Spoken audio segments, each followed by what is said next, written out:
Hello, എല്ലാവർക്കും പുതിയൊരു വീഡിയോയിലേക്ക് സ്വാഗതം. എല്ലാവരും സുഖമായിട്ടിരിക്കണമെന്ന് വിശ്വസിക്കണം. ഇന്ന് വന്നിട്ടുള്ളത് നല്ല അടിപൊളി ടേസ്റ്റുള്ള ഒരു പീനട്ട് ചട്നിയുടെ റെസിപ്പി ആയിട്ടാണ്. കുറച്ച് ദിവസം മുന്നേ പോസ്റ്റ് ചെയ്തിട്ടുള്ള ഒരു റവ പൊങ്കലിൻ്റെ വീഡിയോ കണ്ടവർക്ക് മനസ്സിലാവും. അതിൻ്റെ ഒപ്പം ഞാൻ വിളമ്പിയിട്ടുണ്ടായിരുന്ന ആ ഒരു പീനട്ട് ചട്നിയാണിത്.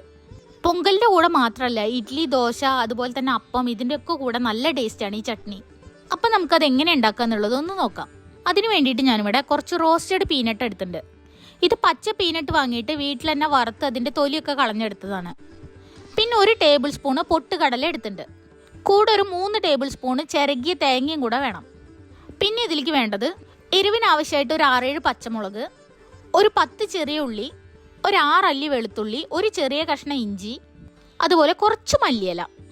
ഇനി ഒരു ചട്ടി അടുപ്പിൽ വെച്ച് ചൂടാക്കി അതിൽ കുറച്ച് എണ്ണ ഒഴിച്ചിട്ട് നമുക്ക് ഇതെല്ലാം ഒന്ന് വഴറ്റിയെടുക്കാം. ആദ്യം തന്നെ ചെറിയുള്ളി, വെളുത്തുള്ളി, ഇഞ്ചി, പച്ചമുളകും കൂടിയിട്ട് വഴറ്റിയെടുക്കുന്നുണ്ട്. ഇതിൻ്റെ എല്ലാം പച്ചമണം മാറണ വരെ നന്നായി വഴറ്റിയെടുക്കണം. ഇപ്പം എല്ലാം നന്നായി വഴറ്റിയിട്ട് ആ പച്ചമുളകിൻ്റെ ഒക്കെ കളറ് നന്നായിട്ട് മാറി വരാൻ തുടങ്ങിയിട്ടുണ്ട്. ഈ സമയത്ത് നമുക്ക് ഇതിലേക്ക് എടുത്തു വെച്ചിട്ടുള്ള പീനട്ടും അതുപോലെ തന്നെ എടുത്തു വെച്ചിട്ടുള്ള ആ പൊട്ടുകടലയും അതിൻ്റെ കൂട്ടത്തിൽ ആ മല്ലിയിലയും കൂടെ ചേർക്കാം.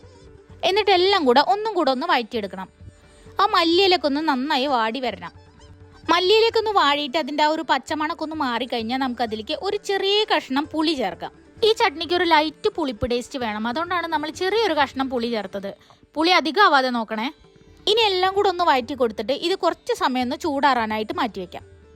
പിന്നെ ഒരു കാര്യം ഞാൻ പറയാൻ വിട്ടുപോയി. ഞാൻ ഇതെല്ലാം വഴറ്റിയെടുത്തിട്ടുള്ളത് നല്ലെണ്ണയിലാണ് കേട്ടോ. നന്നായി ചൂടാറി കഴിഞ്ഞാൽ പിന്നെ നമുക്ക് ഈ വഴറ്റിയതെല്ലാം കൂടെ ഒരു മിക്സഡ് ജാറിലേക്ക് മാറ്റിയിട്ട് അതിൻ്റെ കൂട്ടത്തിൽ തന്നെ എടുത്തു വെച്ചിട്ടുള്ള തേങ്ങയും കൂടെ ചേർക്കാം. ഇനി ചട്നിക്ക് ആവശ്യമായിട്ടുള്ള ഉപ്പും വെള്ളം കൂടെ ചേർത്തിട്ട് ഒന്ന് അരച്ചെടുക്കാം.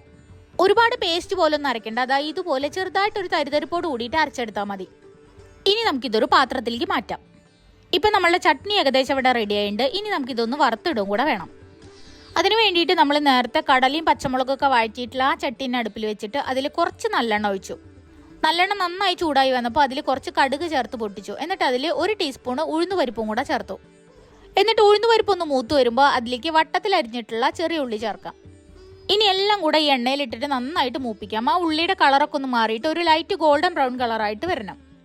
ഇപ്പോൾ ഉള്ളിയൊക്കെ ഇവിടെ ഏകദേശം മൂത്ത് വന്നിട്ടുണ്ട്. ഇനി നമുക്ക് ഇതിലേക്ക് ഒരു 2-3 ഉണക്കമുളക് പൊട്ടിച്ചതും അതിൻ്റെ കൂടെ തന്നെ നല്ല കഴുകി വൃത്തിയാക്കി വെച്ചിട്ടുള്ള ഒരു തണ്ട് കറിവേപ്പിൻ്റെ ഇലയും കൂടെ ചേർക്കാം.